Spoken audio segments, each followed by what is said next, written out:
Well, if no one's gonna drink this, maybe I'll just... Ugh, that's terrible. That's...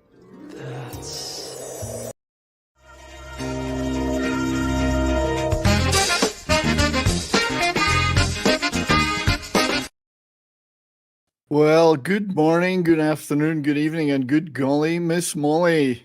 Welcome to a very special edition of Morning Coffee with Brian and Pop Culture Minefield, the show that lasts as long as our coffees. And at the rate I'm drinking this one, that means it'll be over in 20 seconds because I'm really working my way through this one this morning. Good morning to everybody out there on YouTube, Rumble, on Facebook, and KGRA Digital Radio. Welcome to you all. I can see a lot of people in the chat already. Good morning to you all.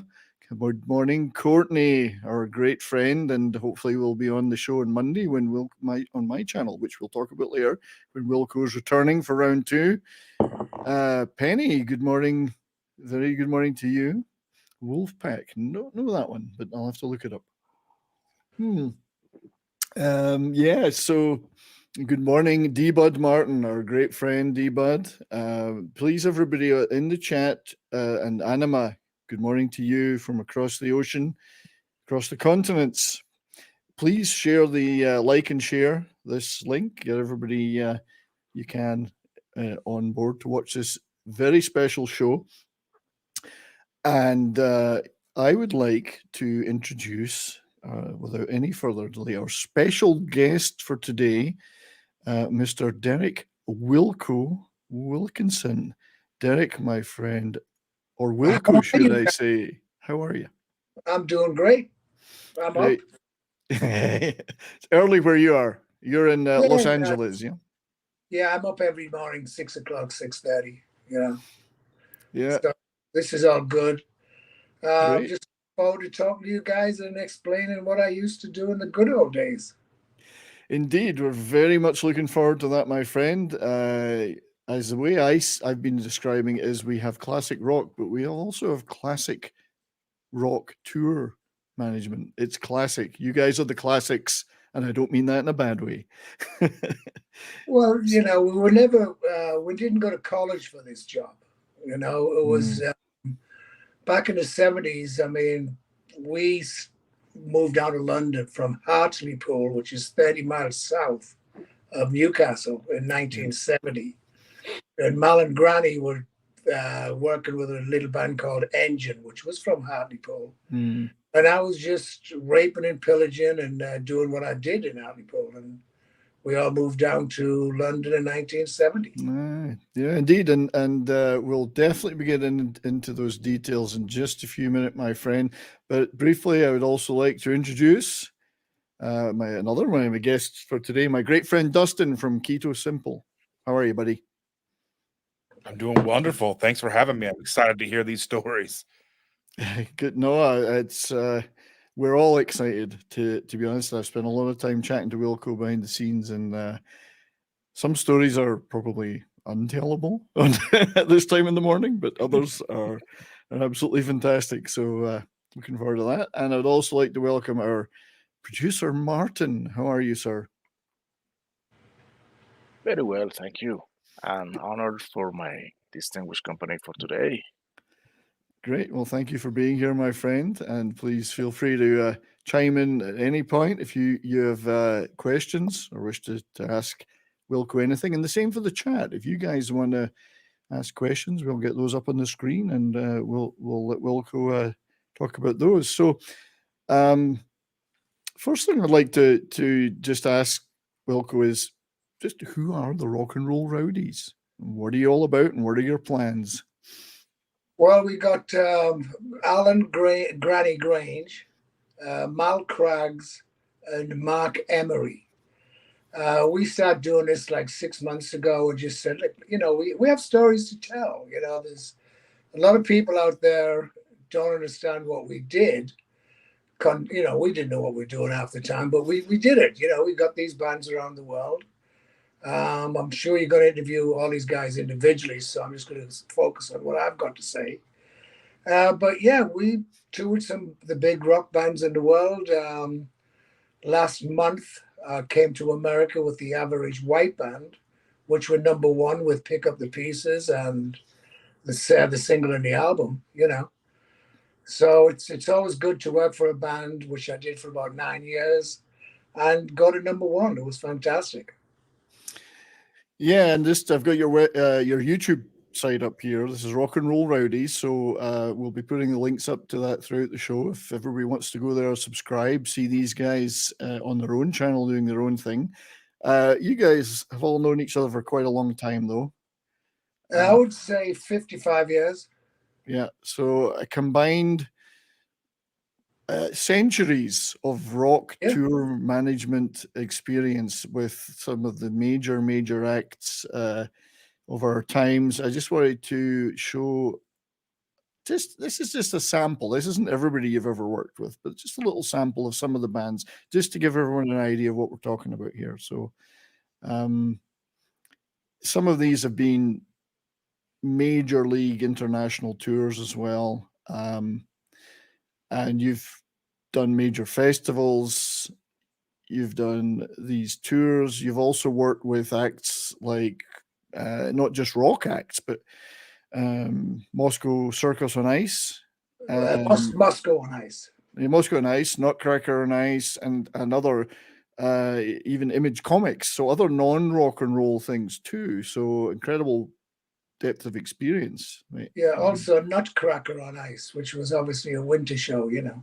Yeah, and that must have brought its own logistical issues. Yeah, well, it's really funny because there was no drugs involved, but there was plenty of alcohol. Believe me. You know, and was that there is just, I know we're kind of leaping way ahead, but if I don't ask these things when I think of them, the Nutcracker on Ice, was that the same group that made there's a film, a movie, or a DVD of that available? Is that the same? No, I don't think so. I don't think. Okay. I can't remember any of the skaters. It was so long ago. I came in as a production manager. We went down to Mexico City. We rehearsed for a week, maybe 2 weeks. Then the tour started. Then it was we did all of North America. Then went over to Europe, and then that was the end of that. You know, 2 months. Yeah, Martin's in Mexico City, so perhaps he was part of the show. Could have been. I don't think so. I don't think so. What year was that? Because I've been living in Mexico only from the last 13 years. So you're not an ice skating ballerina then? Oh no. Great. So yeah, let's go back. I mean, there's just so much stuff we're going to talk about here. I want to take you back, Wilco, if that's okay, to your early days. And you, as you mentioned, you're and look at this. This is cute. This is the before and after. This is what rock and roll does to you, everybody. Yeah. So you're in the middle there in some point in the early 60s, and my God, does that look like my family photographs or what? There you go. There you go. Do you remember that photograph being taken? Oh, yes. Well, not the old one, but the other one was taken in Sitges, just outside of Barcelona, when I was on tour with the Tremolos. Oh, yeah. We're going to talk a little bit about the Tremolos, because in my opinion, they're a very overlooked or underlooked, as I would say, band these days, but beautiful vocal harmony band. With some great hits. Fantastic people. Yeah. What you can barely see, and I find interesting, just out of shot, is the gentleman on your right-hand side, on the left of the photograph, has what we talked about yesterday, a Jason King mustache.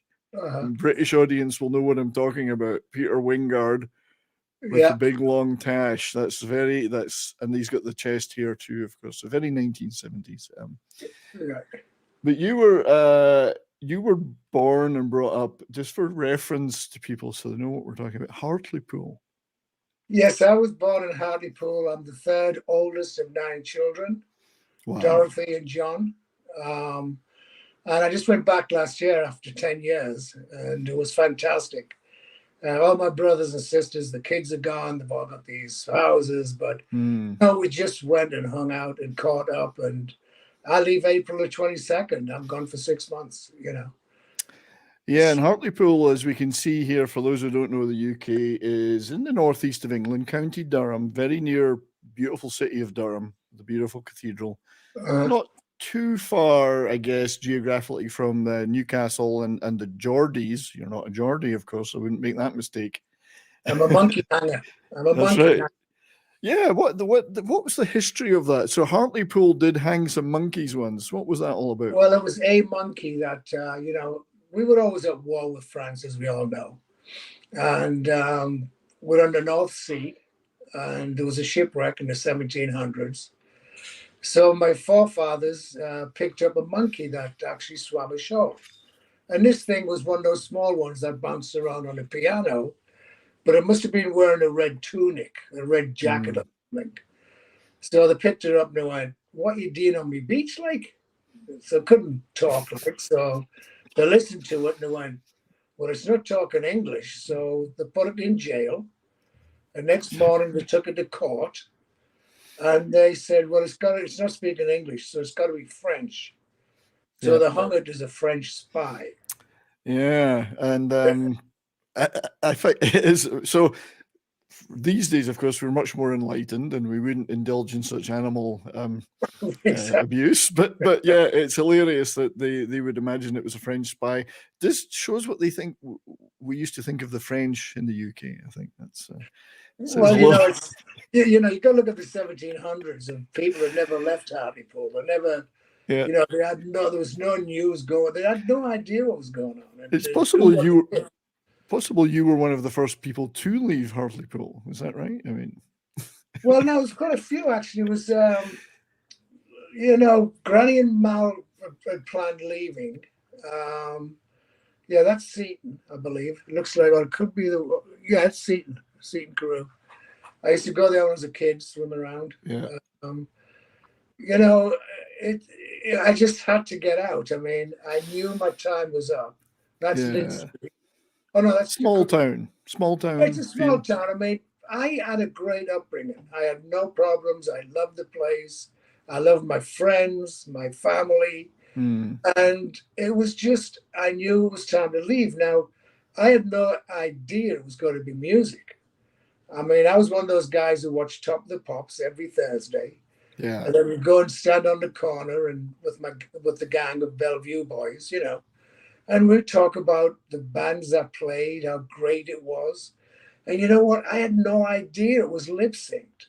They weren't even playing. Yeah, Top of the Pops, they didn't want live performance, too uncontrollable. Right. They wanted to hear the record. You look at it now and you go, well, how do you know? Well, look at the back line. Are they plugged in? That's right. Well, they used paste cymbals, so they couldn't hit them too hard because they would shatter. Right. The reason I wanted to show these kind of pictures is it's very similar to my upbringing. I know we're just a few years behind you, but this looks exactly like where I grew up in Dalkeith in Scotland. The buildings are the same. The people, everyone looked old, even in the 1960s. Yeah, even if they were 20, they looked old. Yeah, the cars and all that looked just like that, and everything was in black and white, which is weird because I don't remember that as a kid. I'm pretty sure it was color. But then those days, you had cinemas like this, the ABC. Yeah, that's actually gone. And this is where we saw our movies. I mean, I think there was like 11 cinemas in Hartlepool, which is just a small town, really. But that's where you saw your movies and your gigs. Yeah, I think there's only one still open. I mean, I used to go every Saturday morning, as probably you did, to the pictures. Yeah. I never paid. I always sneaked in.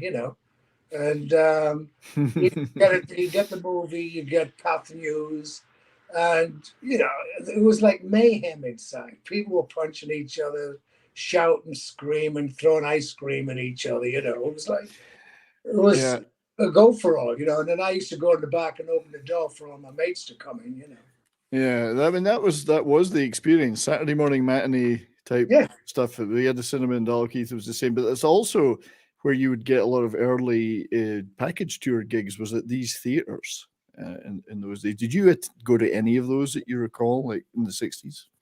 No. So what kind of got you into into music? Was it stuff you heard as a kid? Was it just watching TV, like Top of the Pops. It was just watching TV, and as I mentioned, Granny and Mal went to London. They went to Kensington. I had planned to go, and I went to Holloway with my friend Joe Butler, George Toddy, Richie Young. And I was a worker. I'm a working class hero. So I was doing regular jobs. On weekends, I'd go over to Kensington and just a different lifestyle. And we'd go down the West End, and it was 90% of the time window watching people. And the music was all there, but we hadn't really gotten into it.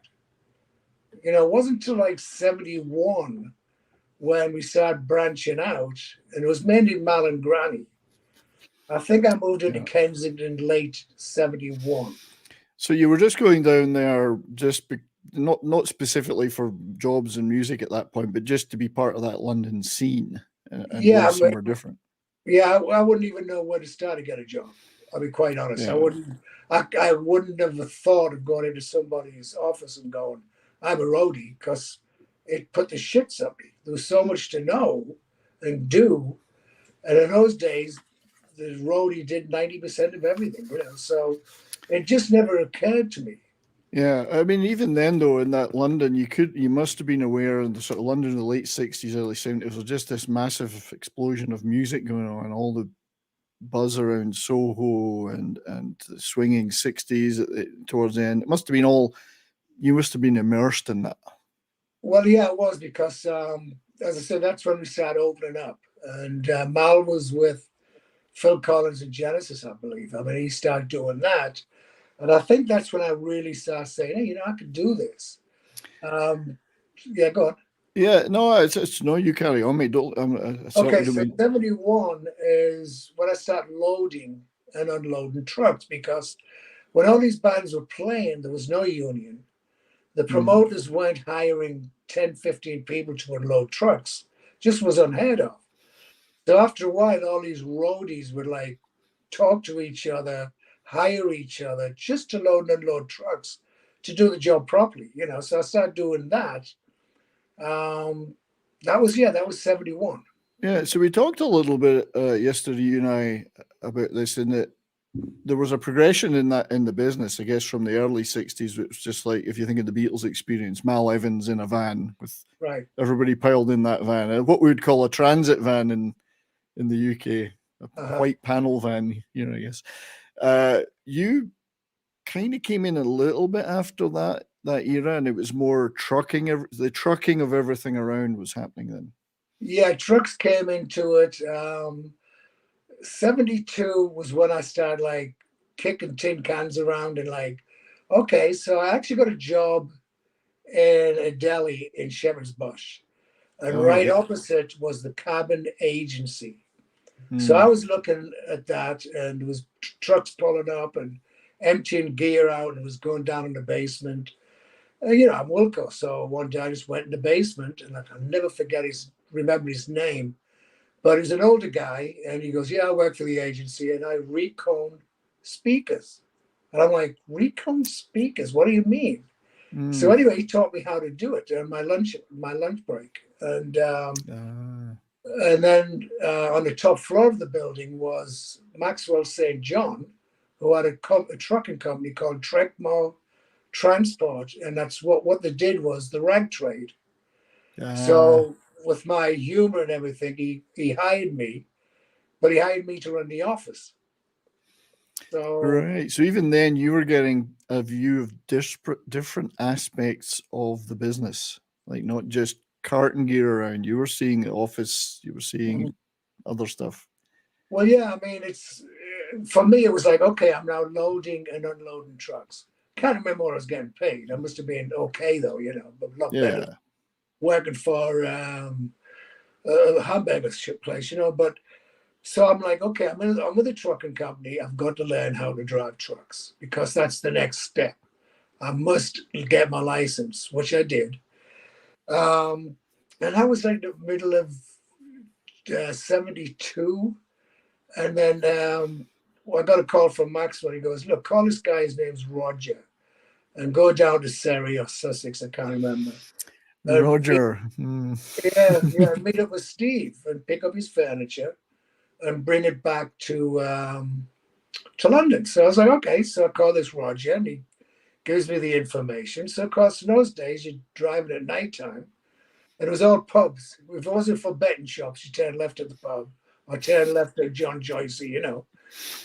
So we're in the pub, had a couple of pints, and I went, do you know who this guy is? He goes, yeah, he lives down the street. So we go on this big mansion, and it's actually Roger Daltrey. So that was just like, blew me away. Absolutely blew me away. And he walks up and he goes, so where have you been? I was like, we're at the pub, as you do, you know. So he goes, well, go over there in the cottage. Steve is there. And he takes his furniture, blah, blah, blah. So we go and talk to Steve, and it's Steve Ellis from Love Affair. So he was living in Roger's cottage? He was in his cottage. Right, okay.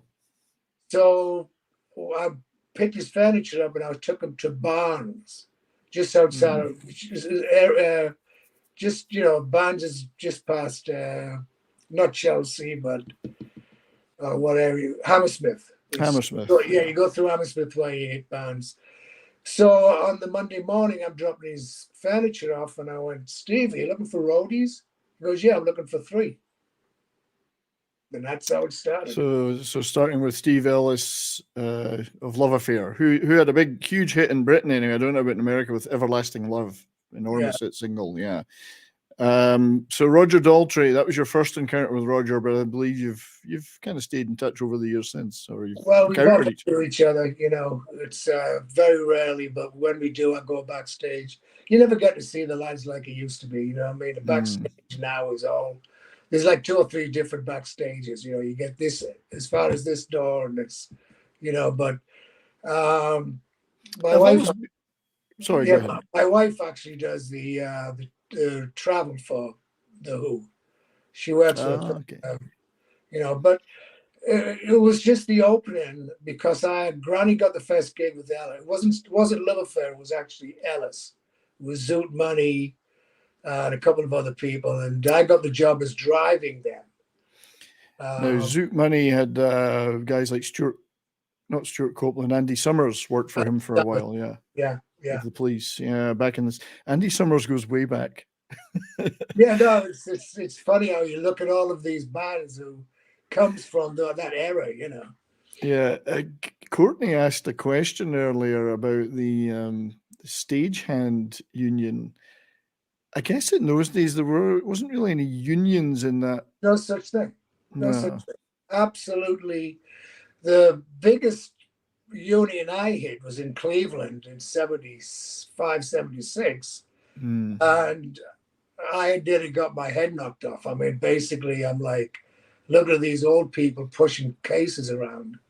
And I just turned up to see what was going on because I wouldn't turn up until the sound check. And Granny's looking at me, and I started screaming and shouting. And this guy just put his arm around me and walked me to the corner and went, we're union, and you don't talk to us that way. We're going to shut this show down. And I'm like, what do you mean? He goes, you don't talk to us. In fact, get the F out.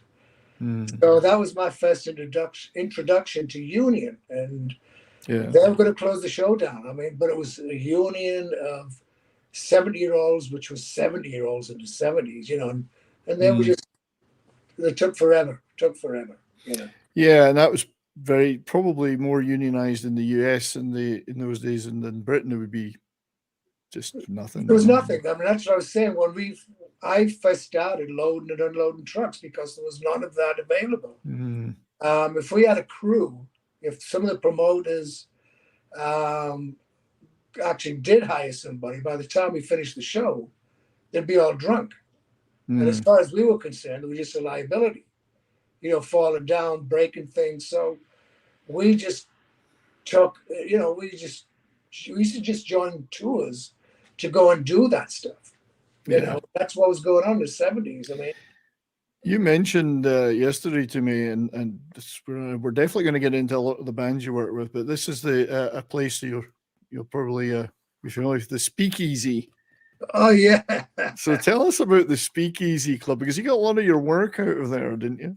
Yeah, you know, the Speakeasy was, in the 60s, it was for actors and actresses. Then I think 64, the rock and rollers took it over. And it was just for rock and roll bands and roadies. Yeah, it's in London, isn't it? Margaret Street in London or something? Yeah, Margaret Street, right in the West End. I mean, you'd pull up, you know, our night out for Granny and I at the time was like going out at 10 o'clock, getting to the marquee by 10:30, 11:15, when it was just closing down. The bands were just emptying the gear. And I remember back in those days, 12 o'clock, everything was closed up. You know, a lot of places closed up at 10 o'clock. You know, it wasn't 2 o'clock in the morning. There was no. So the speakeasy was the after hours, and we were part of that club, you know, and we used to go in there and just pulling up, just on the trucks, we could tell who Led Zeppelin was in, if the Stones were in, if Deep Purple was in, if Black Sabbath was in, if the Kinks were in, because everybody was touring in the 70s. I mean, just nonstop. And a couple of times I'd pull up and, you know, I'd go, oh, I've got to work tomorrow. And I knew if I went down those stairs, I'd be there till 4 a.m, you know. You know, a lot of times I'd walk out at 6, 7 in the morning when people were just arriving for work, you know. So it was almost it was really the place for the rock and roll business, including the bands, to hang out. Because I mean, I've seen the photographs. There's Hendrix there, Clapton, all Led Zeppelin, the Who. They're all in there drinking away. But I guess that's where they said, "Well, we need some guys. We're going out next week to do some gigs. We need some guys. Hey, are you busy? Are you busy?" Yeah, you know, it was always mouth to mouth. If you were known as a drunk, they wouldn't even talk to you. You know, I mean, the reason we said rock and roll rowdies is because Granny and I were very rowdy. We didn't mean anything about it. We just loved to laugh. Well, we just loved to laugh and carry on. I mean, we laughed all the time. We just, you know, getting people going, and you know, and if it offended some people, I'm sorry back in those days, but we meant nothing about it. We just allowed guys from up north, you know. Yeah, we're just young guys hanging out in the big city in this great rock and roll environment for rock and roll, having fun. Yeah, that's what it was. I mean, you know, a couple of nights I sat next to Robert Plant, you know, on a table. He gave me his steak Diane one night, and I used to hang out a lot with Mitch Mitchell. Mitch was just a sweetheart. And of course, Phil Lynott, every other night we're bumping into Phil. I mean, we would just drag with Phil for years. You know, fantastic. Sad, both sadly gone, alas, far too early, I think. But I mean, Phil had his issues with substances, but Mitch Mitchell seemed like a lovely guy, and he was just died too soon. You know, it's such a shame. He did. I mean, but Mitch sorted himself out. Yep. In '93, I just finished with Paul Rodgers' blues band, with the guitar player from Journey was in it, and just finished that. And I met Michelle, who I married, and we went out one night and we went to see Paul Rodgers. I wasn't with him at the time, and I walk into the whiskey and turn around. He's Mitch. I was like, Mitch, I hadn't seen him for 20 years. So we hugged and kissed and laughed, and I was like, want a pint? He goes, no, I don't do it anymore. And he was really thin. I mean, he you know, because I've seen a couple of photographs of him. He was overweight and whatever, but he looked fantastic. He looked really good. And then I was getting in touch with him years later when he put his band together to go out playing the Hendrix songs, you know. And I think it was on that tour that he actually passed. Natural causes. Yeah, such a shame. Phenomenal drummer. Yeah. Phenomenal drummer. And I'd just like to just check in on the chat. Courtney, our great friend Courtney, who I'm hoping will definitely be with us on Monday on that 70s Rock Fan channel when Wilco's coming back for round 2. Courtney's, just to let you know, Wilco has been in many bands herself, and mainly in the sort of new wave punk alternative scene. She's got a lot, so she's definitely going to want to talk to you. And Davina, thank you for being here. And my good friend Darius Munchausen. But yeah, guys, keep the chatting up. Thank you very much. So let's talk about a few of the specific acts you worked for. So you started doing the kind of what we would call roadie stuff, humping gear in and out of trucks, driving trucks. Mostly, I'm assuming that was for bands just in and around London. But you ended up doing, am I right in saying, a Scandinavian tour with Vinegar Joe?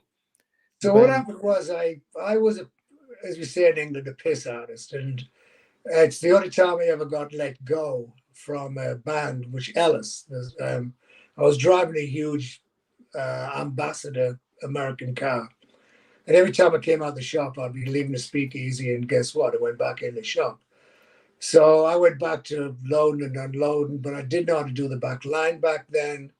So Dave Hickey and Pete Rutter approached me, and they went, "Hey, we're going to Scandinavia. We need a third man. Are you the man?" I said, "Yeah." So off I went to Scandinavia with Vinegar Joe in it was the winter of 1972. Work that out. Oh, wow, Scandinavia in the winter. Oh no, it was.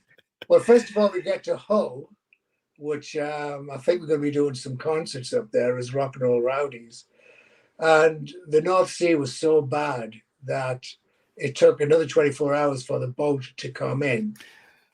You told me about this. Yeah, so that it was so rough that you got on this boat and things happened. Well, yeah, I mean, we slept the night in the truck, and it was like, it's not nice. It's miserable, in fact, It's so we got on a boat, and they were slopping all the sick out, and the people were coming off all green, and half the people wouldn't even go on the boat. It just stunk, And we had a cabin, but we went straight to the bar as you would, which is in the bow of the boat. So we leaving, and we had our first pint, and the barmaid was throwing up, and she was sick, and please, can you go to your cabin?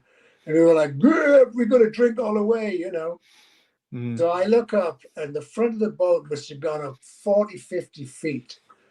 And we were looking at the sky, and we're like, what? And that came down with such a bang, and the ocean hit the front of the boat, all the windows of the bar.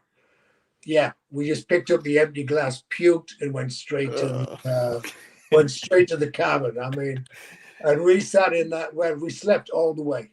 The glamour of rock and roll. Yeah, when we got off in Stockholm, it was like 7-hour drive to the first gig, which was like 12 feet of snow. Yeah, and I'm looking out the window. I've never seen so much snow, and I'm like, what? I was in a t-shirt and a denim jacket. Oh shit! Yeah. The other guys are going, "You bring any warm clothes?" I went, "Yeah, I'm wearing it." Well, that's right. That t-shirt is pure cotton. It's warm. They were like, "You got any gloves?" I went, "What about gloves for?" Well, okay, where do you start getting those metal cases in the truck? Yeah, that was the ferry from Hull to Hull to. Where did you get off?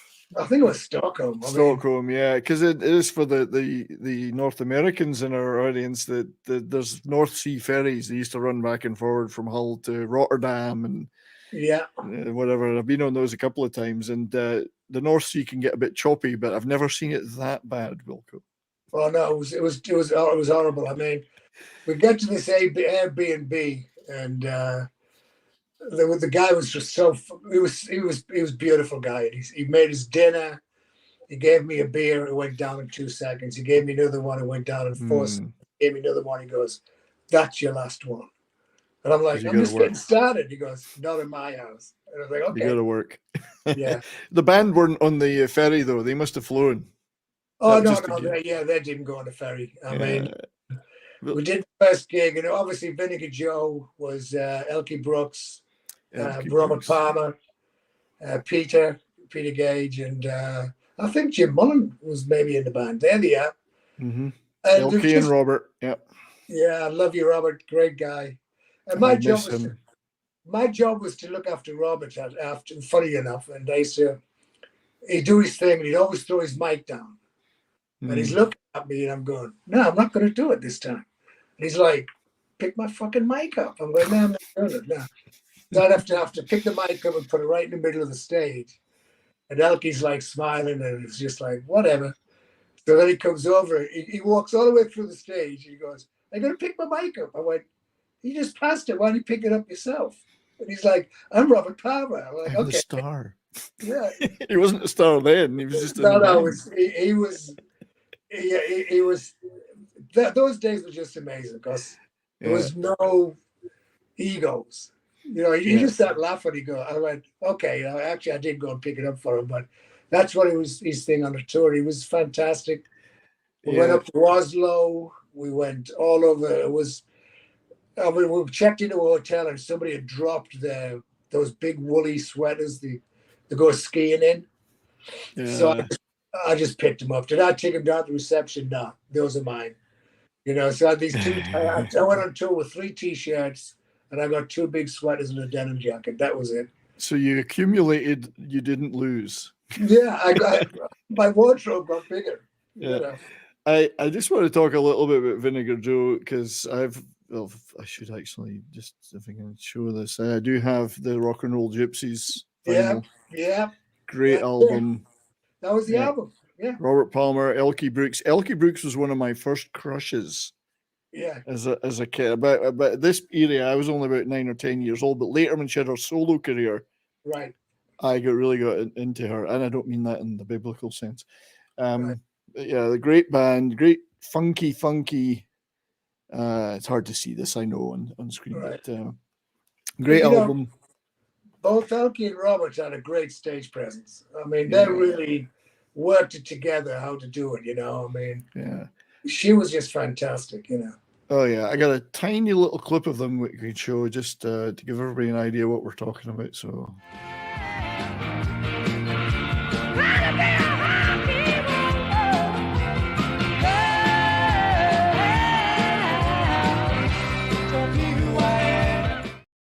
From the Old Grey Whistle test there. Oh, really?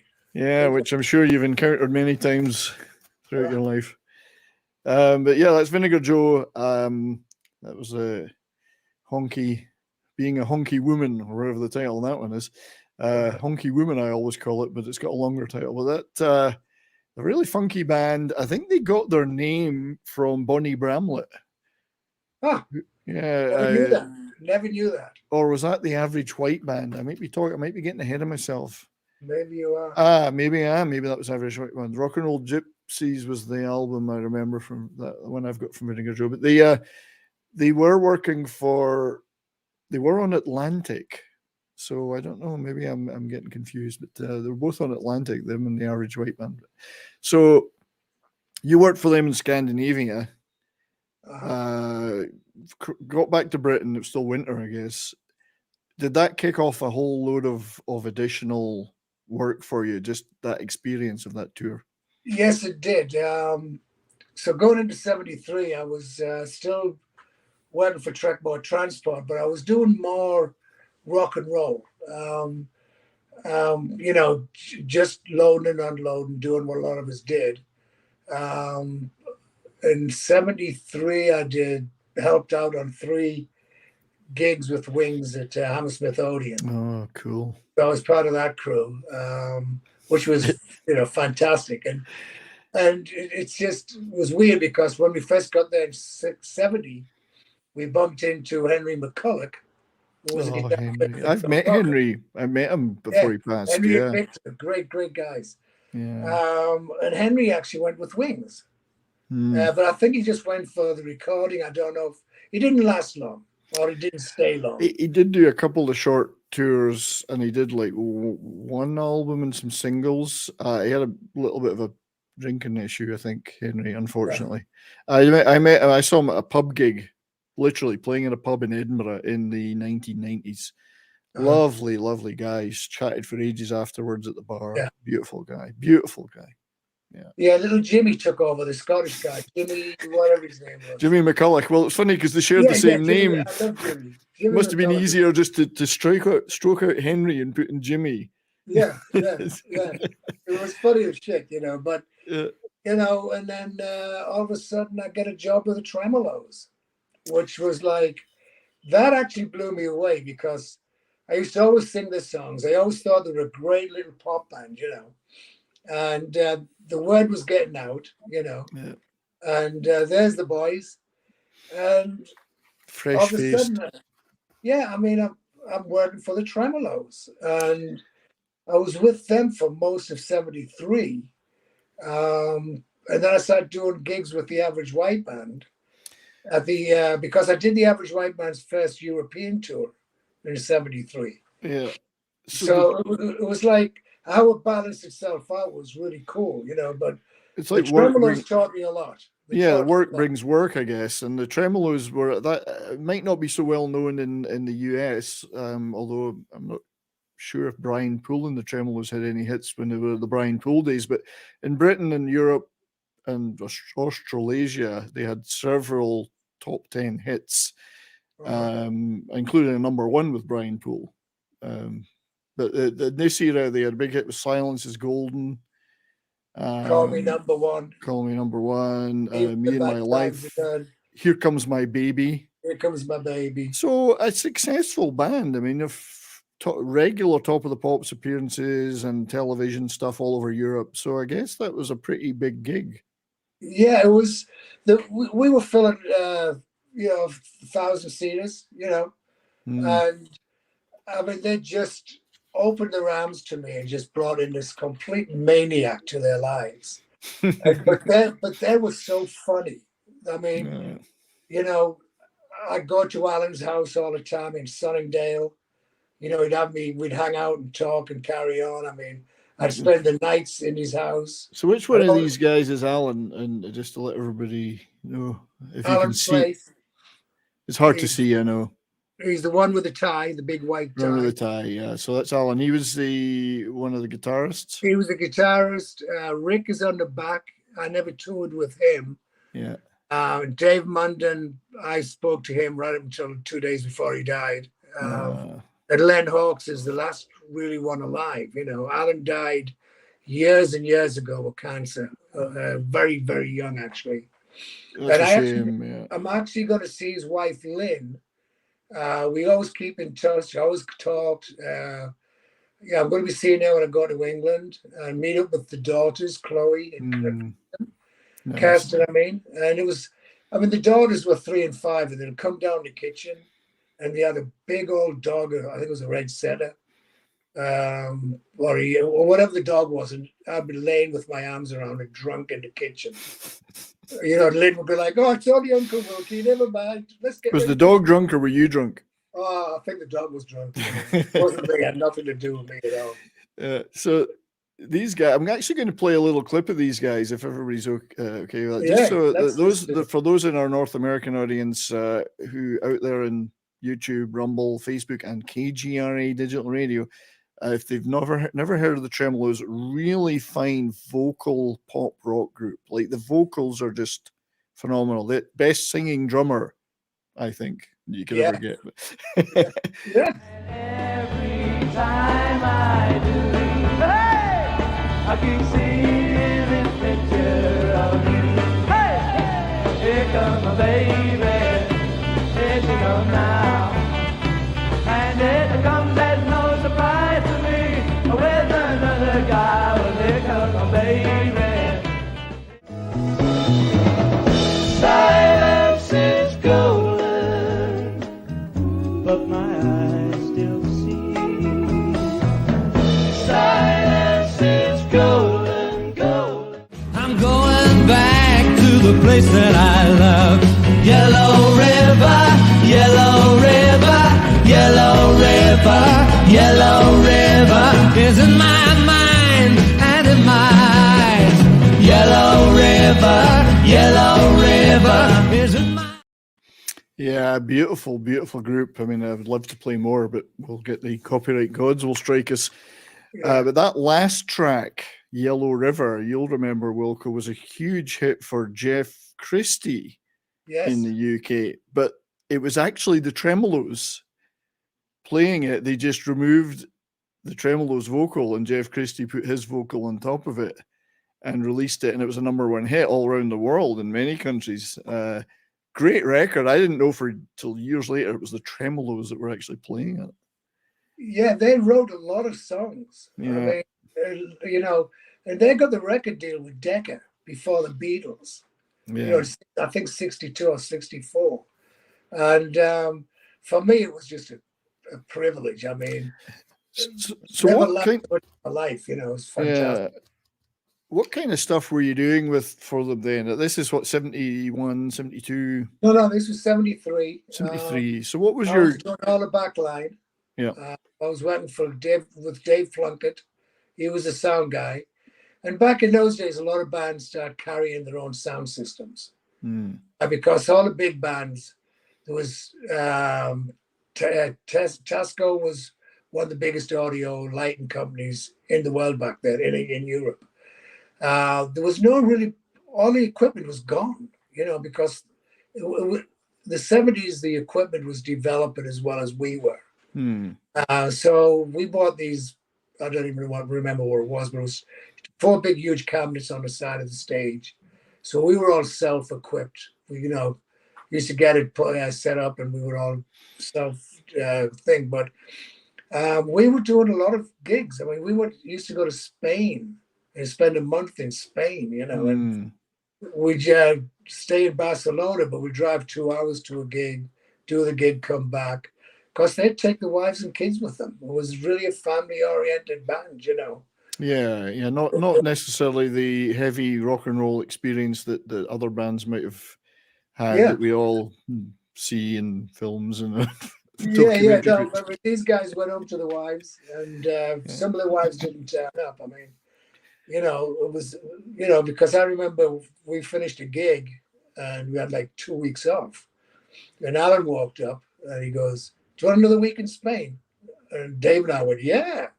So here we are in this exclusive hotel in Sitges for a week, just like that's where that photograph came from, and just falling around, I mean, they used to drink, but they never got as crazy as I did. But it was just fantastic days, and I used to pinch myself and go, I'm actually working for the Tremolos. There it is.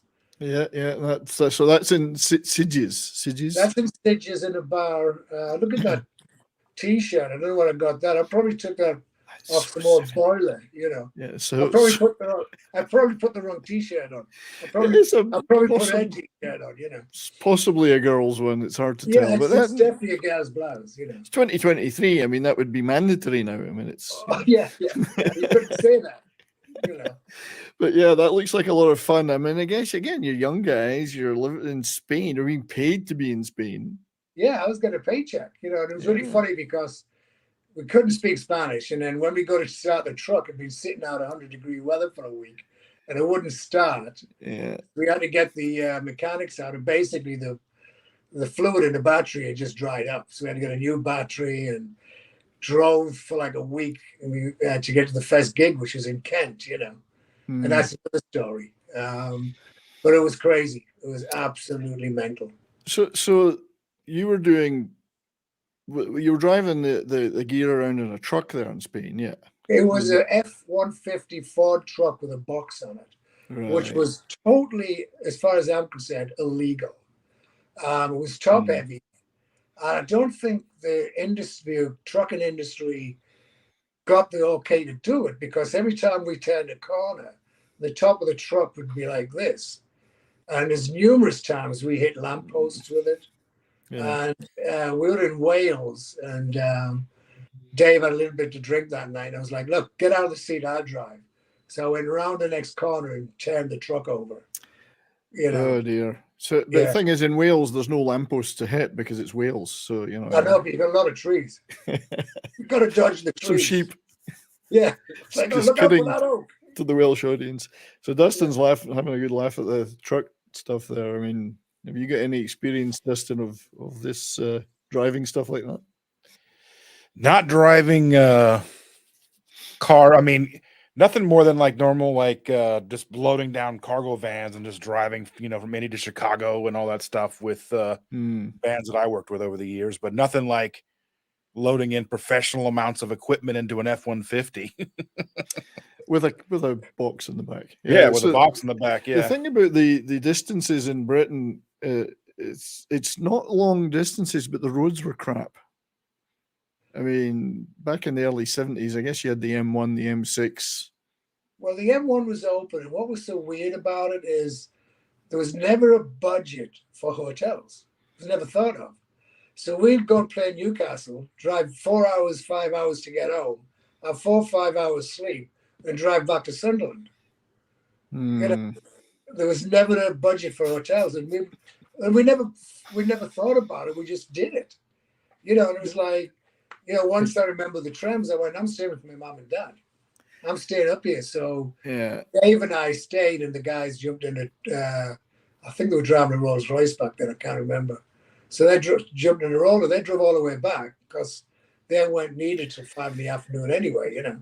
So who was coming up with that plan though at that point? So who was the budget? Who was it? That record company? I mean, who was the? It was the management.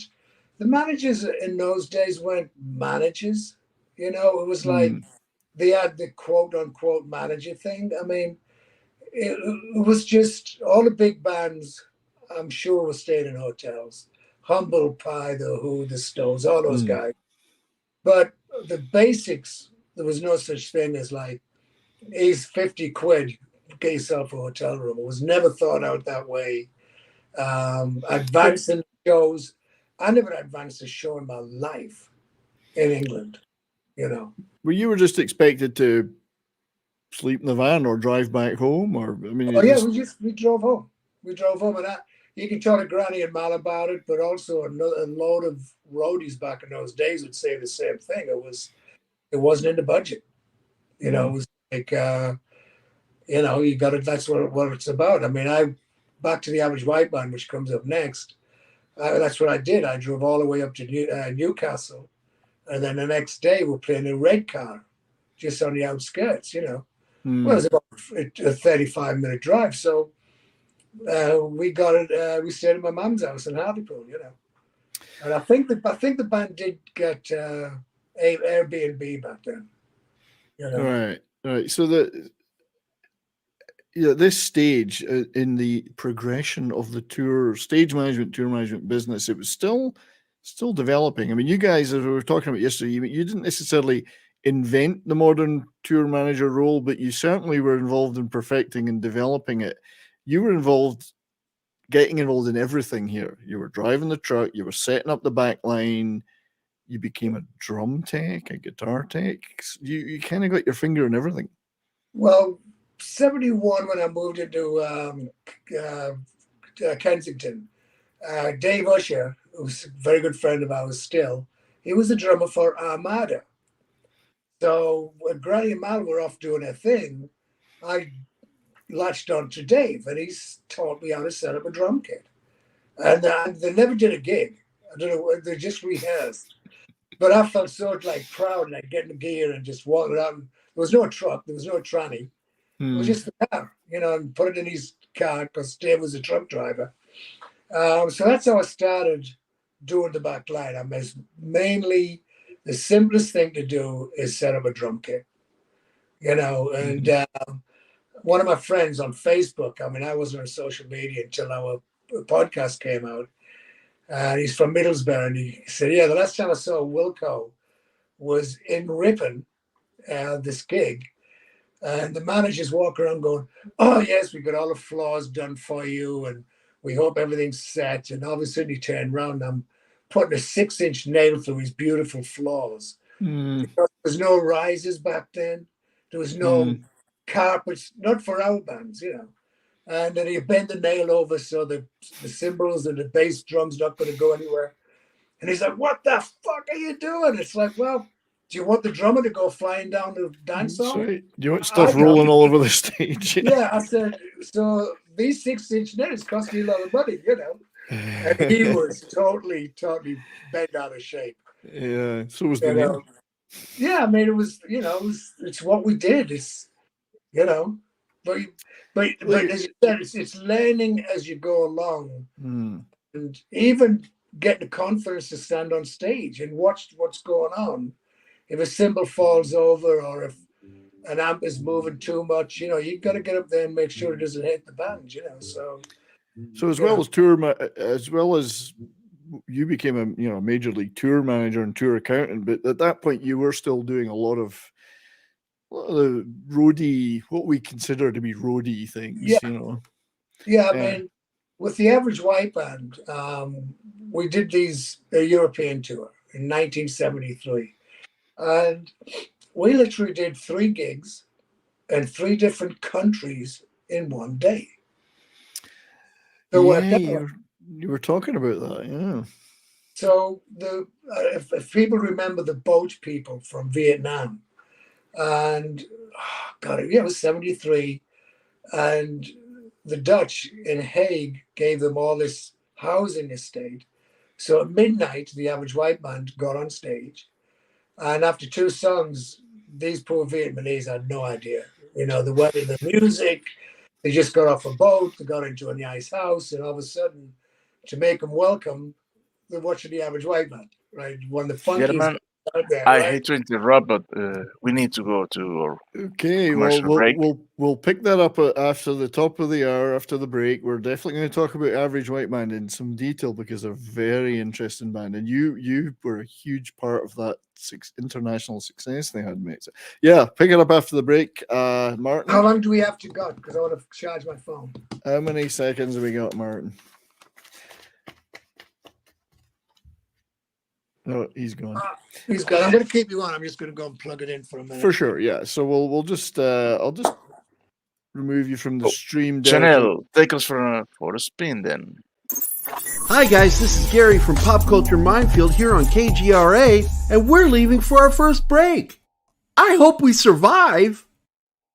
A birthday without her mom, an anniversary without her husband, her wedding day without her dad. These are the days when military families feel it most of all. The loss of their soldier, their sailor, their airman, their Marine, their Coast Guardsman.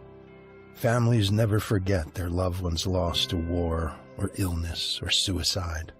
Families never forget, and neither do we. We are TAPS, the Tragedy Assistance Program for Survivors. We provide resources, support, and comfort to heal the hearts and meet the needs of grieving military families, all at no cost to them. Your generosity can make an enormous difference in the lives of the families of our fallen military heroes.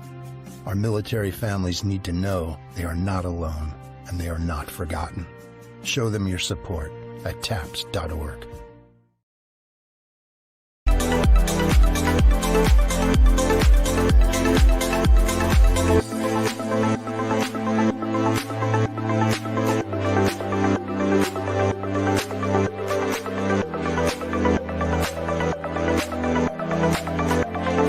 Are we alone in the universe? The most important question facing humanity is on the verge of being settled once and for all.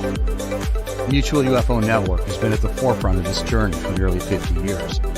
Our members worldwide are dedicated to the research, documentation, and awareness that will shape the future of humanity. Won't you join us?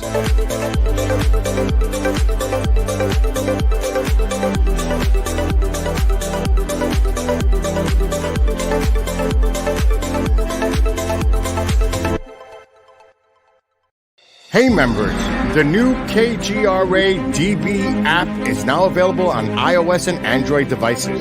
Gain on-demand access to any KGRA DB programming.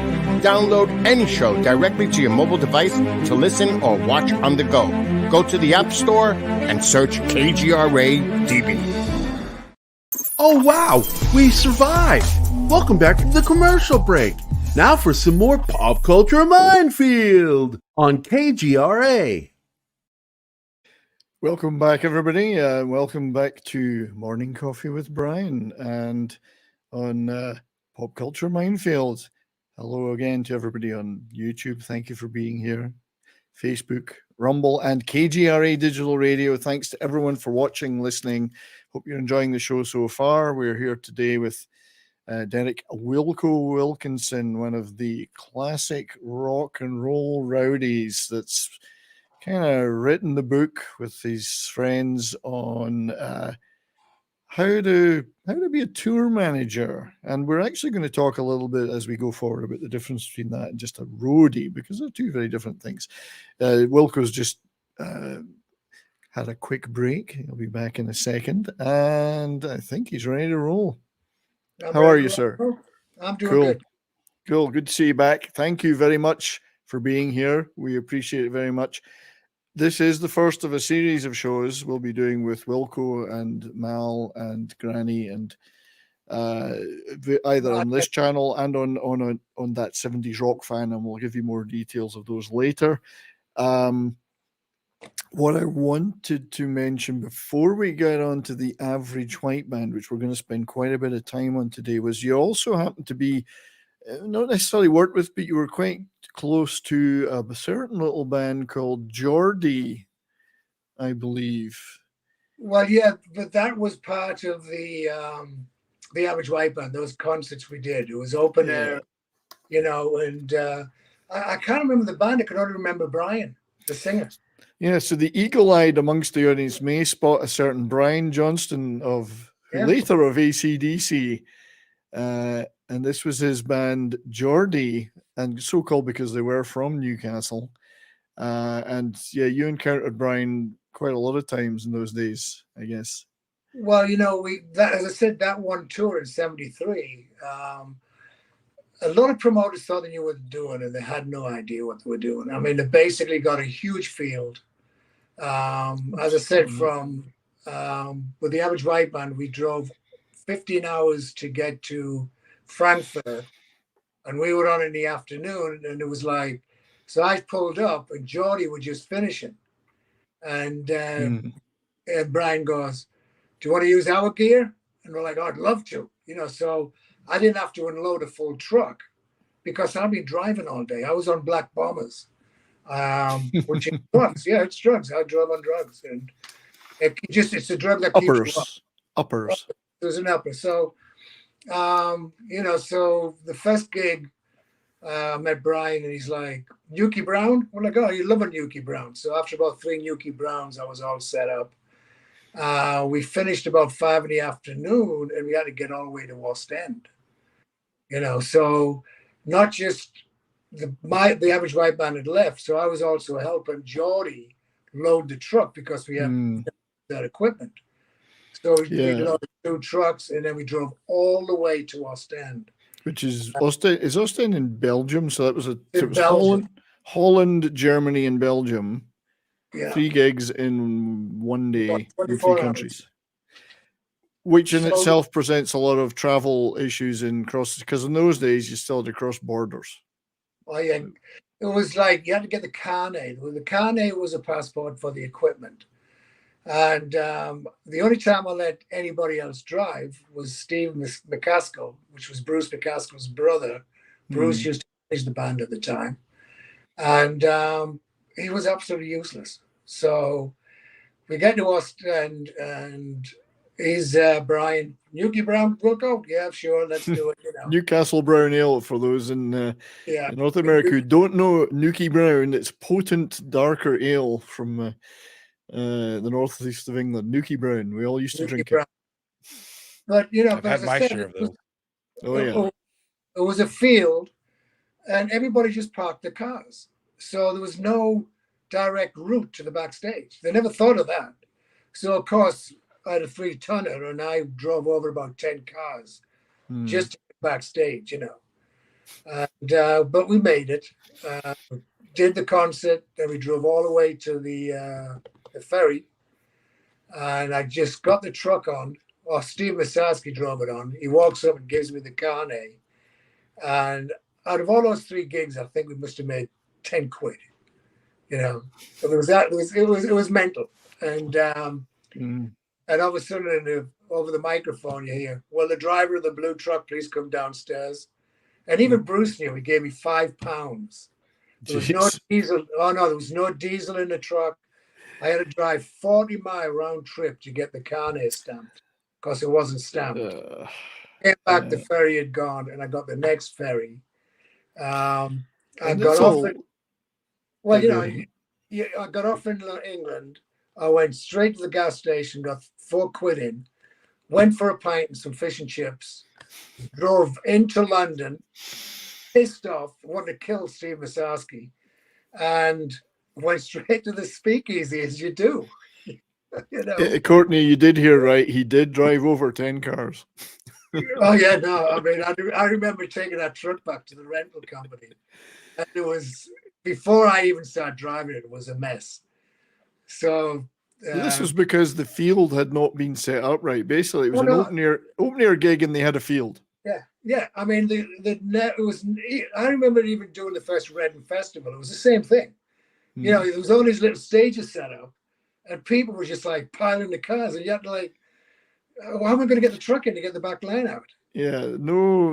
Again, it's the immaturity of the trade at that time. Not you as a practitioner, but the industry was growing. It was like all of that wasn't pre-thought. It was just like, oh, we'll make it work. I mean, once we start realizing what the problems were, then it was taken care of. You know, but you know, that's what I have a little clip that kind of talks about what you're talking about, and this is from a show called Daisy Jones and the Six. It's on right now, and you and I have been watching it. Right. Forgive me for the video quality of this clip because I've had to alter it to stop getting copyright blocked, so it doesn't look like the show does. But it's a little clip of Timothy Oliphant, who is the tour manager of the band. And I think you're going to like this, Wilco. Let me tell you what it's like to manage a rock band. We're driving all over hell and creation. City to city, roadies and crew, the whole nine. And not one person, not one, ever asks how we're always stocked up on gas or beer or the special tea days he likes that you can only get shipped in from Thailand. No one says thank you. No one notices a goddamn thing until something goes wrong. Yeah. I think that says it all. Is it right there? There's more to that because then he goes on to the bit where the guy, he's got to get the bus fixed, and the guy doesn't give a shit, the mechanic, and he says, "Do your kids like rock and roll?" And he offers them the show tickets, and he goes, "I can get this fixed for you right now." So that's how he uses tickets as currency. We did. I mean, back in the day, we used to get 50 tickets every show. Yeah. It was for family, friends, and for bribing people. You know. It's currency. Yeah, it's money. Yeah, I did like that though. He says nobody ever thinks about how this thing is continually gassed up. Right. You're the guys that had to think of that. Yeah. Where are we going tomorrow? Where's the and in those days it wasn't like there was tons of service stations with big drive-through things for trucks. It was you had to find your gas station in Britain. If you're talking about Britain. Never ran out of gas. But I don't know if you remember, Brian, Green Shield stamps. Oh, I do. Well, guess where we used to go? Every gas station that had Green Shield stamps. Yeah. We went, you had millions of them, I guess. You collect. Oh, yeah. You cash them in all the time. Get a toaster, get an iron. Yeah. It was all like household goods and we didn't want, But I remember a couple of my friends, they got a rubber dinghy or something, like a boat, and they used to fish. I think it was Smoother and Paul. Oh, I think we may have briefly lost Derek. I think they were flash there. Oh, we're back. Oh, but yes, Spam was calling in. Spam sandwiches.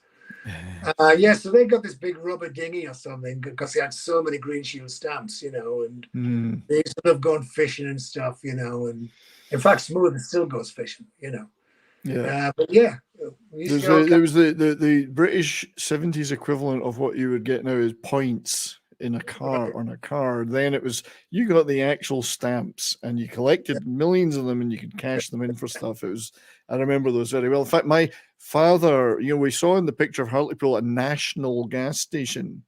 National was the brand. My father owned one of those gas stations in the 60s. So a National franchise station. So we had a ton of those as well. That was like a bonus for being in the business, I guess, the gas business. It's kind of neat. So just before we move off of Geordie, because I know you encountered Brian many times and still do to this day, I guess, here and there. No, I haven't seen, I'll be quite honest, since he joined AC/DC, I haven't a clue how to call him, get in touch with him. Does he really remember us? And that's the other thing. It would be nice to find out, if he remembers that tour that they were on, because I'm sure that was probably one of the biggest tours they did out of England as well. Yeah, I just wanted, for the sake of those who didn't know he was in a band before AC/DC, I've got a little clip of them here. I'm in every word that I said when I told you it's over. Do you hear me? But you just had to steal and played it.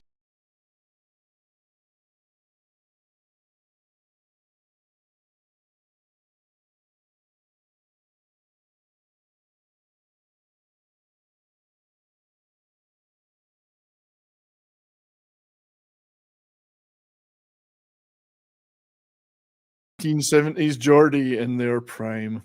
With his Newcastle scarf on. That's right. Yeah, yeah. You're a big football fan too, though, aren't you? Soccer, football. Oh, when you grow up with a sport like that, you gotta be. I mean, every Saturday morning I'm up at 5 a.m. to watch the games. But I still support Hartlepool United. Always have done.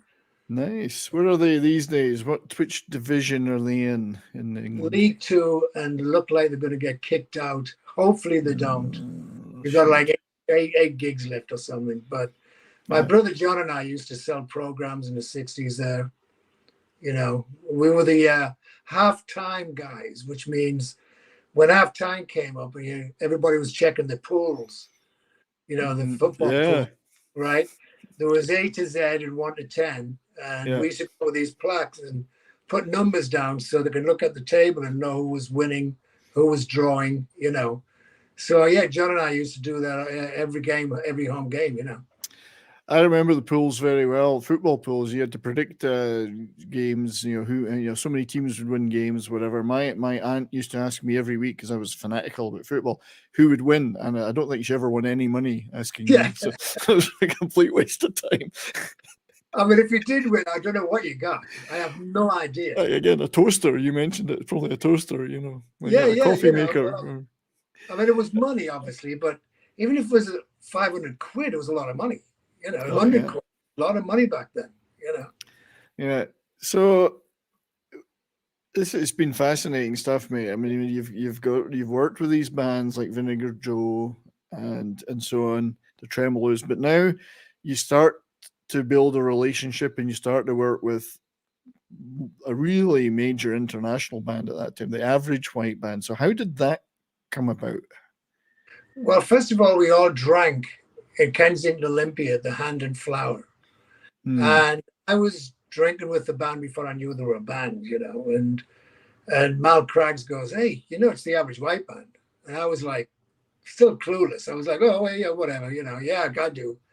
But the funny thing was, when I was with the Tremolos, we were at Argy Bargy Studios. They used to always record stuff, and they pulled me over. They were like, "Hey, we're not supposed to play this, but listen to this track." And it was the Average White Band, with the original drummer Robbie McIntosh, God bless him. No, God rest his soul. Yeah, poor bugger. And I was like, "Oh yes," and I'm actually doing some shows with them. In fact, I just did the European tour.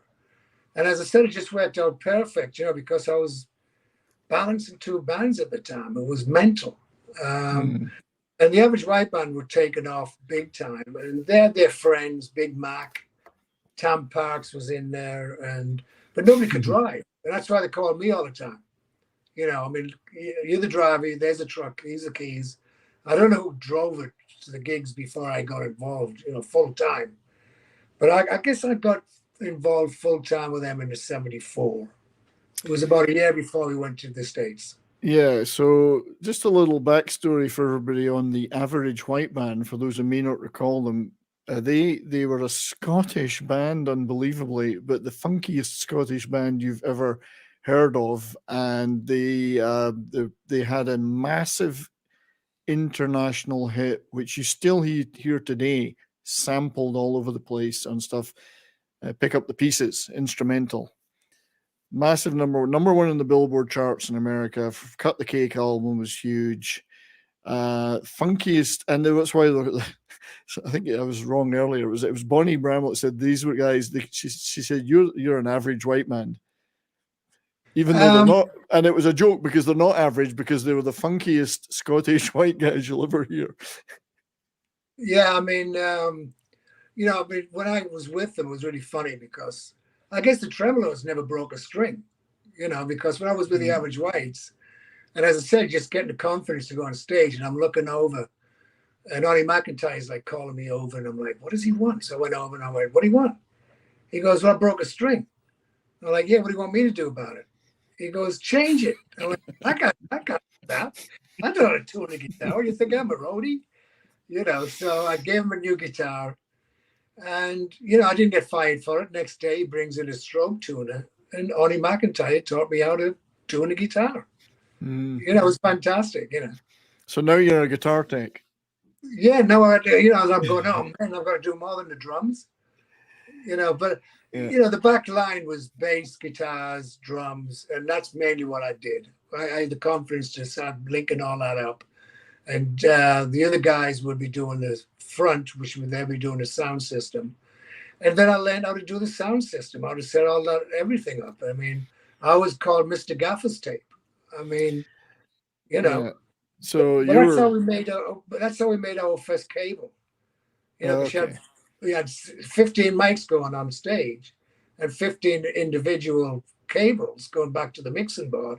So I just gaffer taped everything up and just at what end, okay, that goes into number 1, that goes into 7, you know.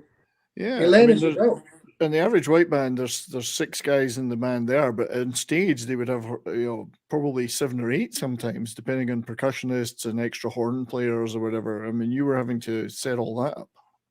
Well, that came later. Once when they were in England, they were raw as you can imagine. I mean, we played every club, pub. You know, we were gigging big time because, as I said, the way to get people listening to music is to go on tour. All the radio stations back then weren't picking you up. You know, they were playing all the big hits, all the big bands, and we hadn't really hit that exposure, you know.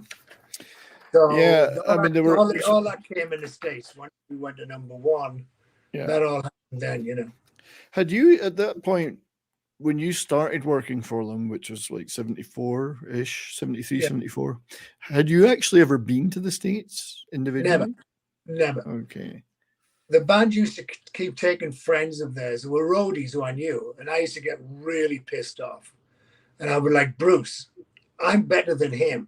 And he goes, yeah, but he worked for Cream and this, and I'm going, whatever. You know, so I fought it for a while, then I just gave up because I was still gigging with the tremolos. You know, I was like, okay, I'll just stay with the trems. I don't care. Yeah, I think I've got a picture here of you just about to embark on the States. I'm sorry, I'm looking for it right now. Oh, yeah. Yeah, that's a good picture. I like that. Like, so I'm going to show you these pictures. Yes, this is you back in the day. So I love the glasses. Okay. I'll have to get Granny to send you the original photograph of me in my bell bottoms, my high heel boots, and my T-shirts with my sweater over it. I thought he would have sent you that. That's the best one. Well, there's that one, and I've got that one. That was in Pittsburgh, backstage. That was probably in 76, maybe 77. Yeah. I just got a brand new pair of shoes and they were killing me. And that's why I was sitting there all like bent out of shape. You know, there it is. That's the one. Yeah, that's you. Apparently, January 15th, 1975. Now that's in London, but you were about to embark on your first ever US trip and US tour. You know, that's in Kensington Olympia. That's in McLeese Road where we all lived. Yeah. And we've got to go back to those days because it was mental. And TWA was just around the corner, and that's what we flew on. So we just took our stuff around the corner. They checked our bags there, then they got on the bus and took us to the airport. Yeah, and I do want to talk about the travel aspect of it. I mean, I know we were starting to talk a little bit about Average White Man, and we'll definitely go back to that. But in those days, as everyone will know, no internet, no mobile phones. Yes, there were travel agencies, but you were responsible for booking all that travel. Is that right? Yeah, How did you do that? We had the Bible, the OAG, which had every flight. Now, this is in the States, not in England.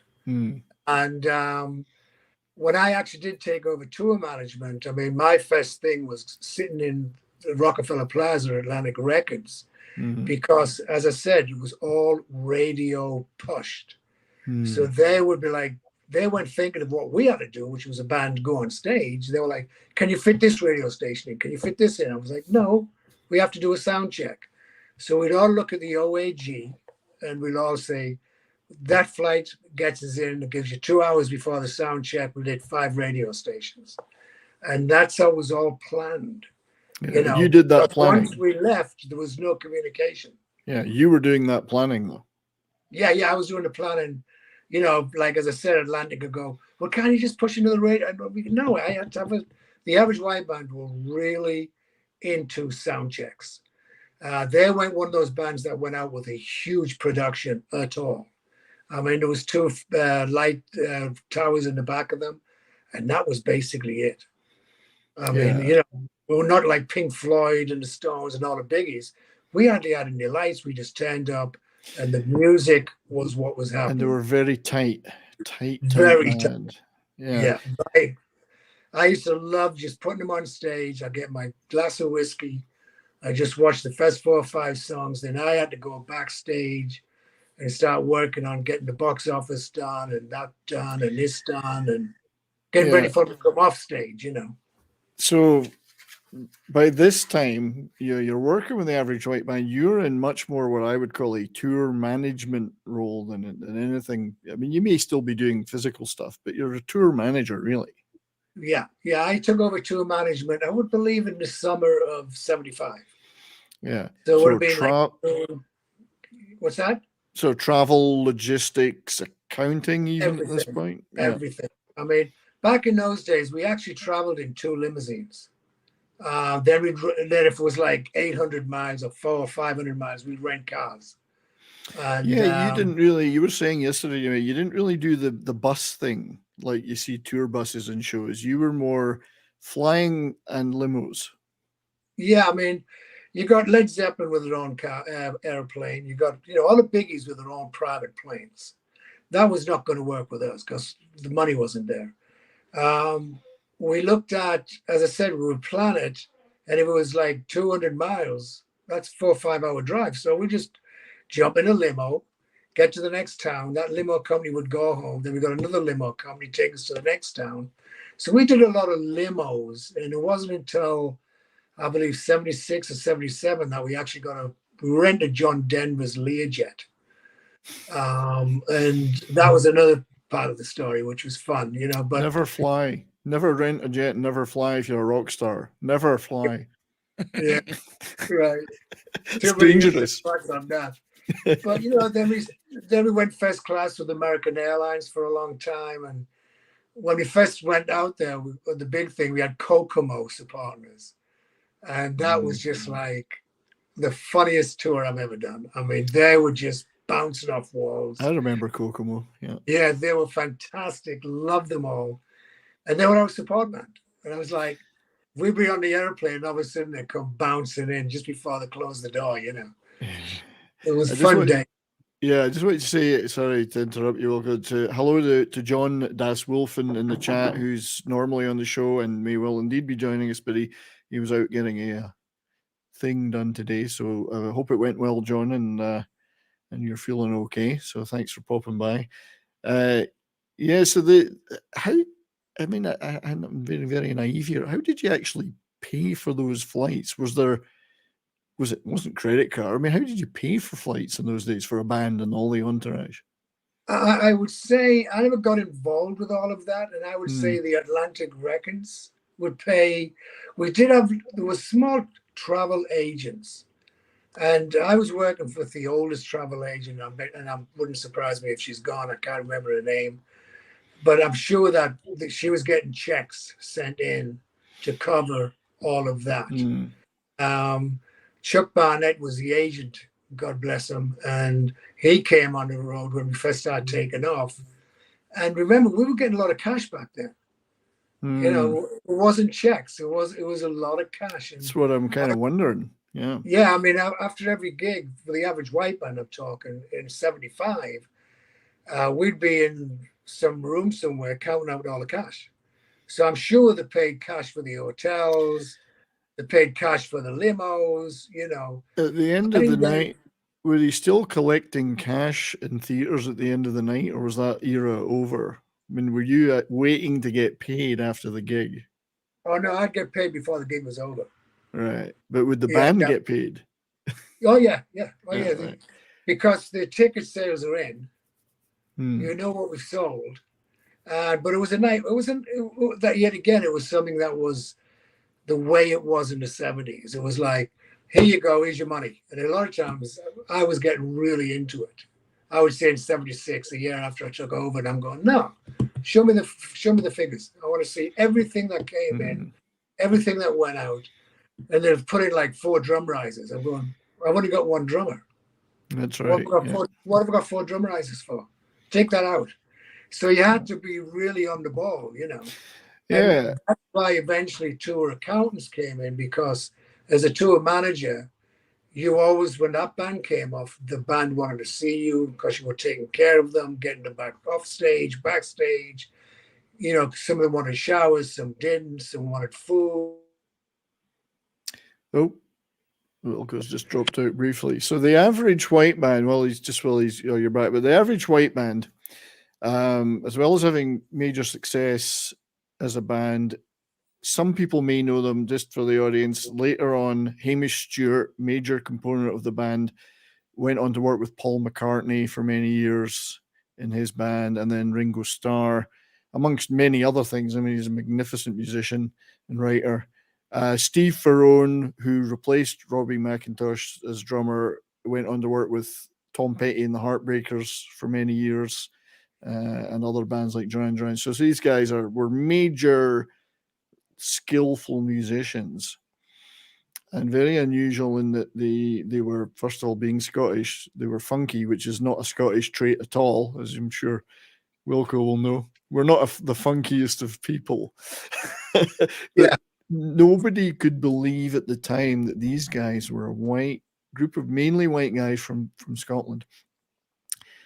The first white band or act to appear on Soul Train, is that correct? Yes, we were the first. Tony Mandich from Atlantic Records, love you, Tony, wherever you are.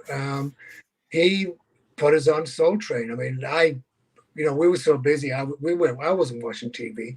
I had no idea what Soul Train was, you know. And when I saw it, I remembered it, but it was like, oh, we're doing Soul Train. Wow, you know. Were you actually there that night, or like? Oh yeah, because you had to take them everywhere. Yeah, I mean, I was with the guys from 73 to 1980, and I didn't leave home without them, and they didn't leave home without me. Yeah. So I'm going to just play a little clip from that show, just to show. This was a major event. I think I see reaction videos for the average white band songs today, and nobody can believe when they see what they look like, because they think these guys are like Marvin Gaye, and we're going to talk about that a little bit. But they're like, these guys are from Scotland? No way.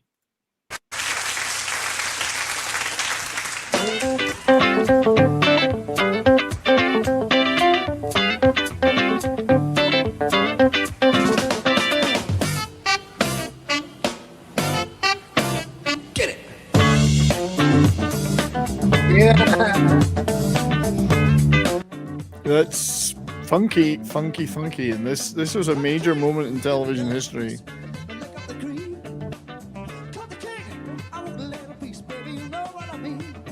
So at the peak, I guess, at this time of their commercial success, mid to late 70s, #1 hits in the US, major television performances. It must have been a pretty exciting time, Wilco. Oh, I was like living the dream. I was totally living the dream. Yeah. You know, well worked for. We all worked very hard. I mean, the band a little bit more than me, you know. But we were a team. We all knew each other so well. Touring got pretty easy for us. I could actually, with a band, say to them, I'm going ahead with all the baggage and the airline tickets. And I'd make sure they're all out of bed, you know, and I'm going ahead. So I would go to the airport with all the tickets. And this is in the 70s, guys. Pull up outside, baggage man, take all your bags, 20 bags or whatever it was, take it straight to the airline. You give them $20, which was a lot of money back then. I'd walk in, get all the passes, walk back out of the airport, and the band would pull it up. And it's like, here you go, guys. But it got so well with the band that I just say, I'll meet you at the gate. And then we just walk in, look up, and go, oh, gate 10. Yeah. And that was it. That was travel back in the 70s. Yeah. Davina, I wasn't trying to racialize it myself, but it was a big deal at the time, that appearance, because it was a breaking of a barrier that again showed that funk, soul, R&B, whatever rock could be done by anybody of any background. I would certainly not. The only reason I mentioned it was a big deal. These fairly pale guys from Dunfermline in Scotland playing on Soul Train was a big deal, and the fact that they were respected because the quality of their music was as good as their heroes, which were the R&B acts like the Marvin Gayes and so on of the world. It was a big deal. It wasn't meant to be in a comment on that people should stay in their lanes. I certainly don't believe so at all. I'm very proud of them for what they did, and I'm sure you are too, Wilco. Well, you got to go back to the 70s, and first of all, there was no visual, okay? And that's why I'm always saying it was all radio play.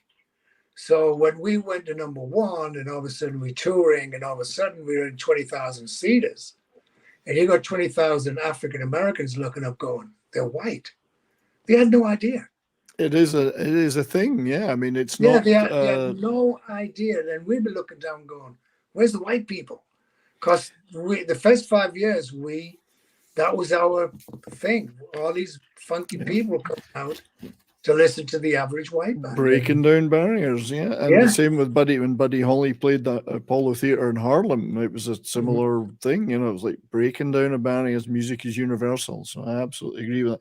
And these guys, they grew up loving this R&B and soul of the 50s and 60s and 70s. That's what they wanted to play.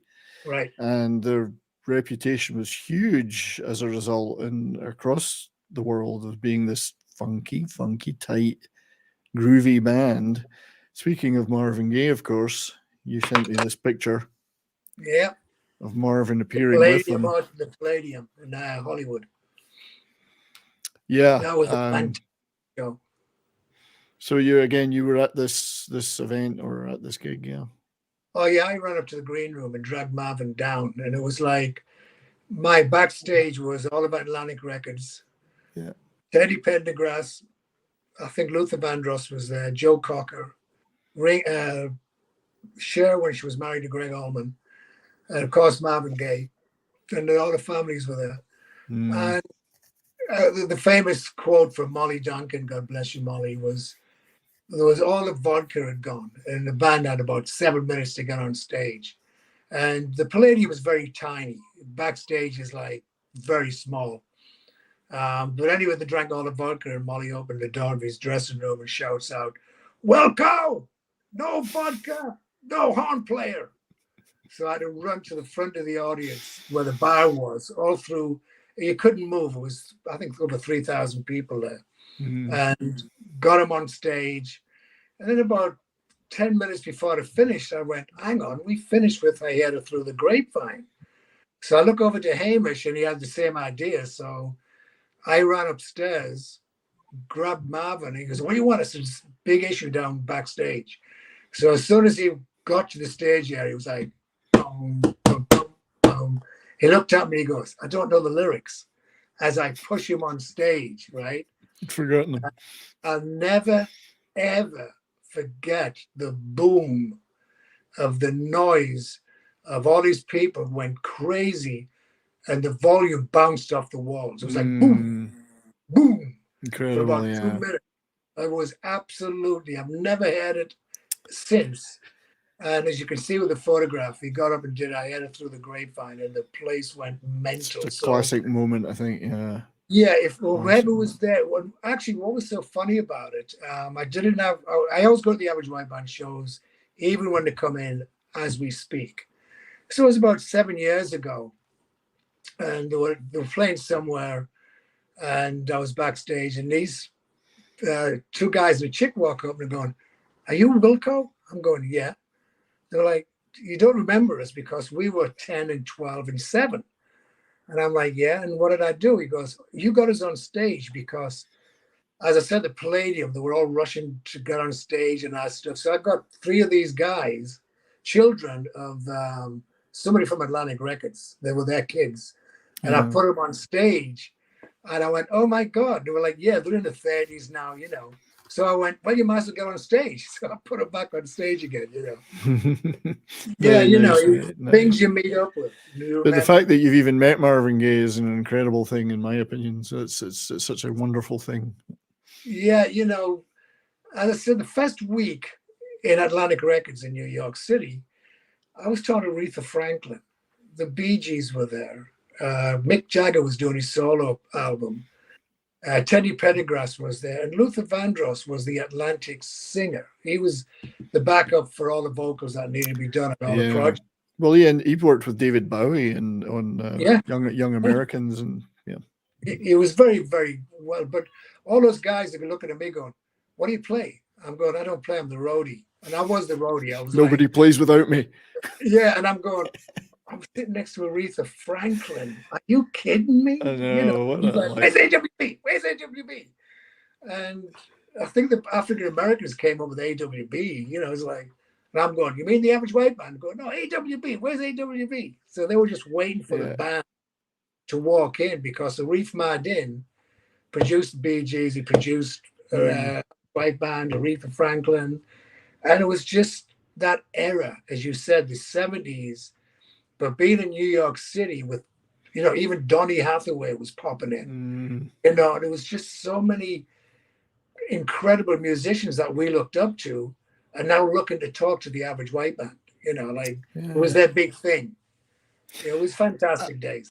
I mean, in future shows, because we're going to do a few, we're definitely going to dive more into the Atlantic Records relationship because you work directly with them and behalf of the band doing stuff, but a fascinating period for Atlantic with so many great acts that you just mentioned a few of. So we definitely want to get into that when we have time. I did want to talk a little bit about this item while we're talking about the average white band. Oh, there you go. So the gold record for Cut the Cake that you've got. Yeah, unfortunately, somebody walked into my farm in Connecticut and he stole all my platinum and all my other albums. That's the only, I had 2 left. I gave one to my daughter, Kate, and this one. I'm going to reproduce them, I guess. There's a company that remakes them. But no, they involved me. You know, I was a big part of getting them around the world at the time. I was with all the big hits, all the big tours. And yeah, I got gold and platinum albums, you know. Yeah, I mean, it's hard to see on screen, I know, but the plaque says presented to Derek Wilkinson to commemorate the sale of more than 500,000 copies of the Atlantic Records LP Cut the Cake. So that's pretty neat thing to have. Nice. Yeah, I mean, I think the AWB, the White Album, went to platinum. There was a couple of them went to platinum, but we were part of the team. I mean, we had a very small unit. I mean, it was Granny and Barry Owen. They were the road crew. I was with the 6 band members. And the relationship with the band in those days, it may be a bit more distant in some of the bigger bands and big tours later, but then you were still pretty tight and close to the band. Oh no, we discussed everything. You know, I mean, you know, Wilco, there's no bar, there's no alcohol in this hotel because we all like to drink. We're all Europeans, you know. So the first thing we did, we made a bar. You know, we had to have a bar with us. So we didn't have to also go down to the bar and get harassed by people. You know, we could just relax in our own place and have a beer, a glass of, you know. And yeah, we were very close. I mean, it was really funny. They turned around and went, you know, do you know anything about wines? I was like, I'm like you guys. I drink beer and whiskey. But, you know, 5 years on the road with them, I learned a lot about wines. And when I was in Connecticut in 1980, I opened up Wilkinson's Wines and Spirits. Oh, nice. Yeah, I still dabble in wines. I love wines, you know. Yeah. You also got this plaque for the 1st of March 1979 appearance at the Edinburgh Odeon Theatre on the 1979 tour, selling that gig out. Edinburgh Odeon, where I went to some of my first gigs ever, because that's my home city, Edinburgh. It's a neat plaque to get, though. What are your recollections of that tour and that gig? Well, when we came back in, I believe we came back late 75, early 76, and we were established. We were number one, as I said, and these gigs were just amazing to see our homecoming, all of our friends, relatives, and the fan base that we had. And everything was sold out. I mean, it was just absolutely crazy. I mean, we just got in, got out, it was just fantastic. I mean, that's the closest thing to a home gig for the average white man, other than playing in Dunfermline itself, where they're originally from. It's just over the Forth from Edinburgh. I guess Edinburgh would have been the most fervent home gig for them. Yeah, well, we did Glasgow, a lot of gigs in Glasgow. Glasgow and Edinburgh in Scotland were the two main ones we did. We didn't go to Dundee and all that stuff. We just did the two major ones. There's an Aberdeen one on here, I think the capital in Aberdeen, slotted in between those two. Glasgow I can't remember Aberdeen. Maybe I was. Everyone likes to forget Aberdeen, don't worry. Yeah, right. I mean, where's Aberdeen? Cold. Yeah. It's cold and miserable up in the northeast. But yeah, the Edinburgh Odeon, as I was saying, that's one of my early stomping grounds. A lot of my early gigs that I went to as a young teenager were there. The Who, first time I saw the Who was there. Various stuff like that, So it's now, I think it closed down like a lot of these places did and ended up being empty. It's a shame. It was on Clark Street in Edinburgh, but Escape from New York, great movie. It was a cinema too. But yeah, it must have been a fantastic experience to be part of, and not just the band. Obviously, it's the band, but you guys were such a big part of it too. Yeah, we got to talk when we talk on Monday, the 27th. We talk more about it, but we were staying at the Dalhousie Castle, and that's another incredible funny story. Well, when you mentioned Dalhousie Castle, I grew up about 3 miles from there. So right. So it's basically a castle. It's not really a castle. It's more of a mansion house, really. But it's used for it's a weddings. Castle. Come on, it's got turrets. It's got some turrets. I don't think it ever saw any action other than I saw rock and roll. Yeah, so you basically took that place over for a while. The average white band. It was really funny because everybody in Edinburgh wanted the average white band to stay with them, all the hotels. So back then I think there was 10 rooms. That's all they had. I think now they've got about 135. So we check it in, and I used to wear a Glasgow Rangers multicolored hat, and I used to always wear these big long t-shirts. Sorry, I just have to do this. Sorry, mate. Yeah, sorry, mate. I'm a Hibernian fan, so it's yeah. But but I'm checking in. I walk in, and there's actually photographs of me. Granny's got them. As we checking in, and I used to dress back then, and the guy behind the counter goes, "Are you a rock and roll band?" And it's like, "No, we're a funky band." And he goes, "Oh, if I knew that." I said, "Look, it's really simple. How many rooms do you have?" He goes, 10. I said, "How many rooms am I renting?" He goes, 10. I went, "Do you want to make some money? You just opened this week." And he goes, "Yeah, So after the second gig, that day, he goes, "Wilco, here's the keys, lock the bar up." Wrong. So we had the entire run of this castle. Yeah. And it was 4 o'clock in the morning, because it's in the village. And back then, I'm talking about 10 o'clock, the pubs were closed. 12 o'clock. I remember that well. It was like 10 o'clock, you're done. Yeah. And, and then, like a dance. You got a lock-in, they used to call it. You got locked in. Yeah, you did. Yeah. I had the keys. Just drink. Yeah, you the key. Yeah, literally controlled the lock in there. Yeah. But it was really funny because when we left Scotland and I was doing all the money, I had about 800 quid's worth of Scottish pound notes. I'm going, what the hell is this? Who's going to take this from me? Oh, we used to have trouble with those. We had trouble in England with those. Well, you know what it was? I didn't put the money in the till. I just put it in my pocket. As you do. But going back to England was funny because I do the horse racing, and I said, I've got to get rid of this. And I just put it on the next favorite. Well, guess what? It won. And the guy, William Hill, was going, "Here, take all this shit back. Get it out of here." You know what was... kept it till we went back up in Scotland, You know what was funny about that is when they got rid of English pound notes and they got rid of them, they still had them in Scotland. So I used to work in London a lot and in England, and I'd fly down there to go to work, and the taxi drivers would ask me, "Have you got any Scottish pound notes?" Because they used to pass them off to foreign tourists as fivers and change. So they were taking them off me like, oh, we'll give you £5 for 3. I was getting a deal. Right. So I would collect them and take them down. Yeah, but I remember the betting shop. It wasn't William Miller, it was John Joyce at the time. And the guys went, "Oh, do you enjoy Scotland?" I went, "Yeah, I love Scotland. And I've got all this money, and I didn't even look at the horse. I just wrote it down, and it came in evens money. So now I've got 1,600 quid. 800 of Scottish pound notes. It was funny. Yeah, I know. It's funny. We did have our own money. We still do to a certain extent.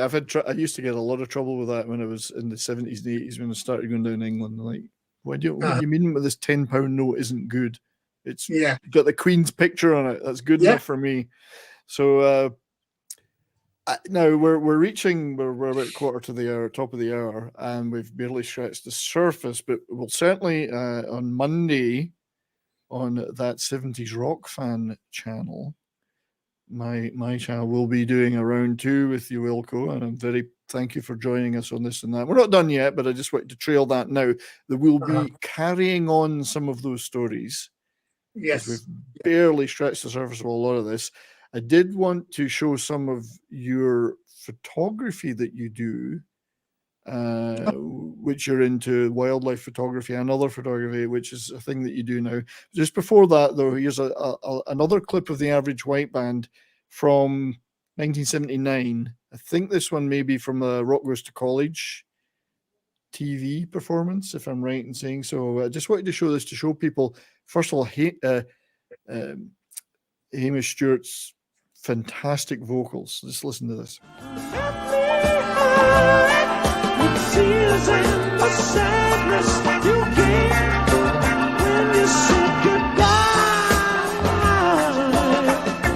Walk on by, baby. Walk on by. Please, walk on by. Leave me alone in my misery. Just beautiful. I mean, it's beautiful, absolutely fantastic. And when these gigs were going on, were you generally at the side of the stage, in front of house? Where would you hang out? That's depending on what was going on, but 90% inside the stage.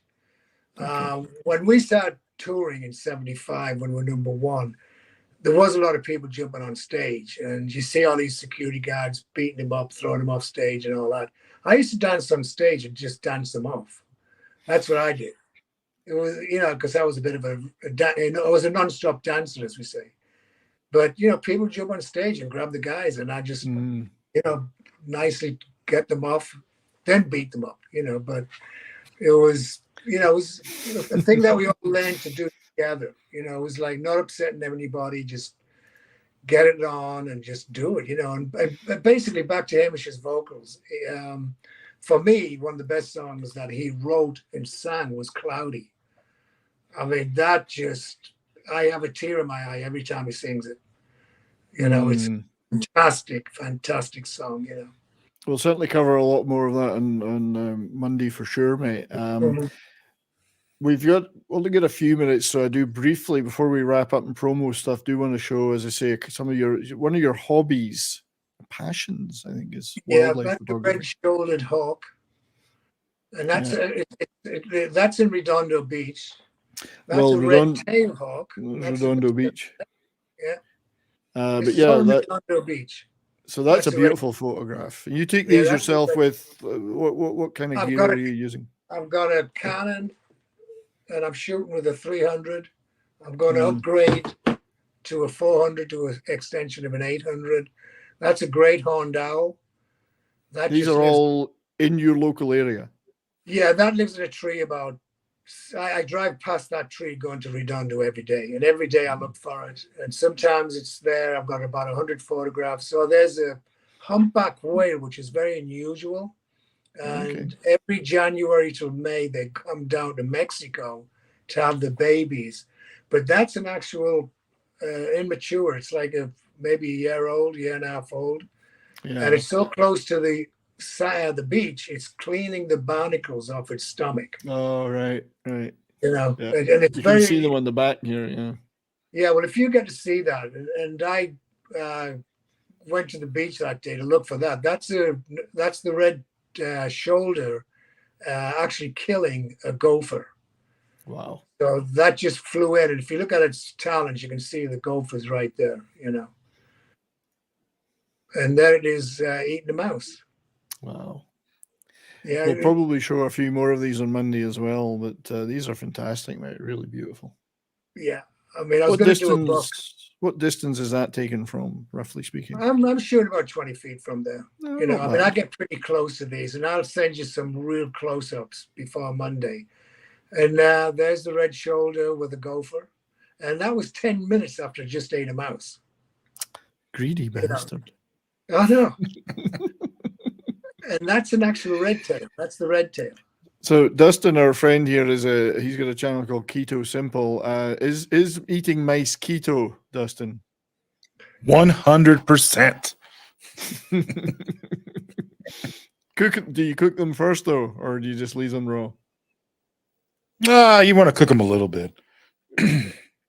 Here's one I want to just show this one because I think it's a fantastic. That's a red tail, and that's actually put in for the kill as well.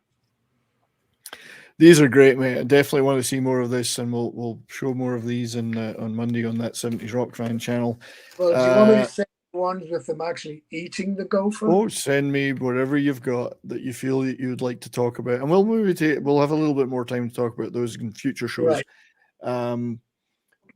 So I do want to just promote some stuff. Obviously, talking about Monday. So on that 70s Rock Fan, my own channel, we will be doing a round 2 with Wilco, 3 p.m. Mountain Time on Monday afternoon on my It's Only Talk and Roll show. Looking forward to that immensely. We'll have more clips. We'll have more images and more stories. We didn't even get into some of the real rock and roll stories, the partying. You didn't touch it, mate. I never partied back then. I didn't do that. Yeah, whoever did as a young person. Yeah. So looking forward to that very much on Monday. But the following Monday, we're getting your compatriot, your fellow rowdy, Alan Granny Grange on as well to talk about his stuff. Yeah, and I'm going to talk to Mal after this, and you'll be getting some information from him, so you could book him in. You know. Cool. And I should mention when we get to your show next Monday on my channel, we'll start to get into. We'll do more Average Right Band, but we'll talk about some of the later stuff you did involving guys like the Allmans and my personal Ronnie James Dio is one of my idols. Meatloaf, all these guys you worked with in the 80s. There's going to be some real fun stuff there, fun festivals. Looking forward to that. Well, listen, so this has been fantastic, guys. Thank you very much for taking the time out and doing this with us, guys. Rock and Roll Rowdies, and we're just here to do more talk and explain to people out there what we did in the 70s. I mean, we didn't have a cell phone. We didn't have computers. It was all down to common sense, And yeah. We just did it, And this was very much an introduction, but I'm fascinated by the things you mentioned about the development of your craft there, from guys and driving a truck around to major league international tour management. And how did you take that leap? When you went to the Far East with the Average White Band, like what was that all like? And very different, I imagine. How do you overcome the obstacles to set up a band? The funny thing was, Japan was very easy because Udo, who's still promoting shows, by the way. I worked with a guy called Johnny. But what I do want to talk about is when we went to Japan in 75, maybe it was 76, there was a curfew. And that was really weird. And then the next time I went, we talk about that. But the next time I went was a foreigner, totally different ballgame. Yeah. And I definitely want to talk about that, one of my favorite bands. So thank you, everyone, for being in the chat. here on YouTube. Thanks to everyone on Rumble for watching, Facebook, and KGRA Digital Radio. Thank you very much for hosting us here again from Pop Culture Minefield. It's been a blast. Wilco, my friend, thank you for this. Brian, thank you. I'm looking forward to talking to you. Let's talk later today. I'm going to go out for about 2 or 3 hours. Cool. Well, take some pictures. Dustin and Martin, thank you for your great efforts here too. And Chanel is telling us we're going to wrap. Thanks, everybody. Have a great day. Speak to you all very soon. Take care. Thanks, Chanel, Dustin, Martin. Thank you. Great.